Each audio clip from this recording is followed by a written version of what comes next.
Assalamualaikum warahmatullahi wabarakatuh. Saya Dafa Fadlur Rahman dari Universitas Kebangsaan Republik Indonesia dengan nomor mahasiswa 2021 1310 080. Dalam video kali ini akan menjelaskan tentang laporan penutupan perangkat lunak di sistem simpan pinjam dari mata kuliah MPPL atau Manajemen Proyek Perangkat Lunak dengan dosen pengampu Bapak Denny Supriyadi STMkom. Dalam video kali ini saya akan membacakan laporan pelaksanaan proyek, kemudian laporan penyelesaian proyek, dan laporan berita acara penyelesaian proyek, dan akan membacakan juga berita acara serah terima proyek. Kemudian di bawah nanti akan dilanjut dari perinciannya. Nah, yang pertama dari laporan penutup ini itu adalah laporan pelaksanaan proyek. Di dalam laporan pelaksanaan proyek ini, di dalamnya yaitu tentang pemberitahuan bahwa pelaksanaan proyek ini telah dilaksanakan gitu. Di dalamnya ada nama dari manajer proyek tersebut dengan tanda tangannya dan segala macamnya di sini.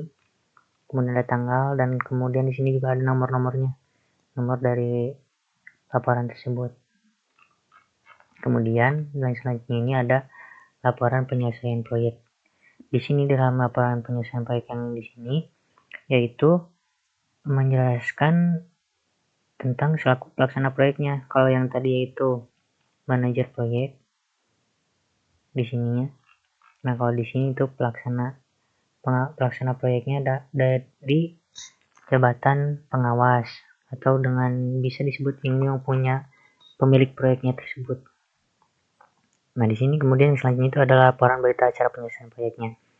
Nah, dalam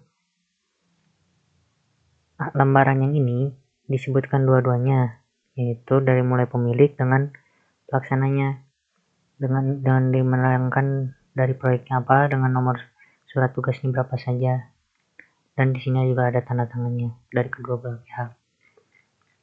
Nah, kemudian masuk ke berita acara serah terima proyek tersebut.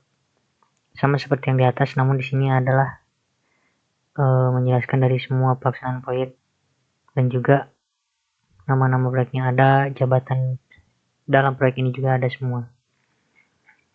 Kemudian di sini ada perinciannya yang mulai dari penyerahan proyek. Penyerahan proyek ini dimulai dari dokumentasi proyek dan juga sistem operasional dan pelatihan pengguna. Nah, seperti ini bentuknya. Kemudian di yang nomor 2, di sini akan dijelaskan dari dasar kinerjanya, dari manajemen proyek, pengelolaan anggaran, dan penyelesaian tepat waktunya. Nah, di tabel yang ini dari ada tujuan kinerjanya, yaitu penjelasan dari objek bisnis proyek ini. Contoh seperti yang di sini ada yang pakai tabel yang paling bawah, penyelesaian tepat waktu, ketepatan dari jadwal tersebut apakah hasilnya terpenuhi atau tidak. Nah, dalam proyek yang dikerjakan di sini yaitu ketepatan jadwal itu sudah terpenuhi dari penyelesaian tepat waktunya. Kemudian di sini dijelaskan nomor 3 ada biaya dan anggaran. Nah, di dalam biaya dan anggaran ini akan dirincikan semua dari biaya tersebut, mulai dari staf tenaga kerja, kemudian layanan, software yang digunakan, hardware-nya, material, fasilitas, dan segala macam itu. Kemudian di sini ada rencananya. Nah, dalam nominal rencana ini itu untuk bayangan untuk rencana awal atau RAB-nya yang direncanakan. Kemudian di dalam pelaksananya itu ada di blok aktual seperti ini. Nah, dari selisih ini adalah penjelasan bahwa apakah dari rencana dengan aktual ini apakah ada perbedaan atau tidak. Di belakang keterangannya dari penjelasan apakah dari selisih ini ada yang kurang atau lebih.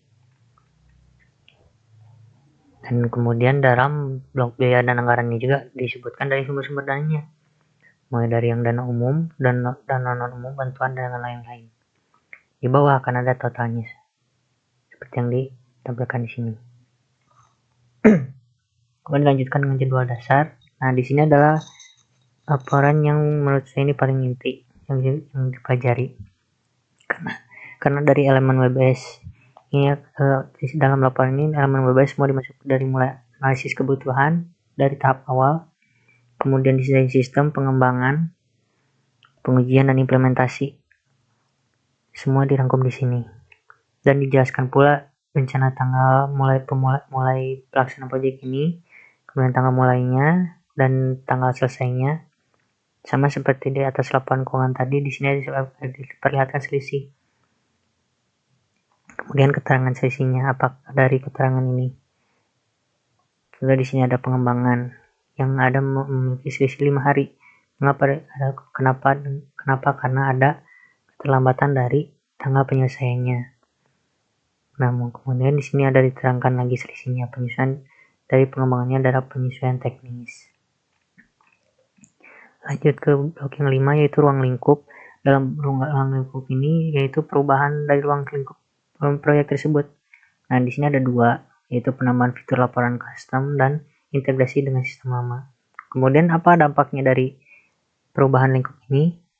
Yang pertama, ada penambahan fitur akan menambah juga biaya pengembangan, dan integrasi dengan sistem lama akan juga menyesuaikan dengan jadwal implementasi.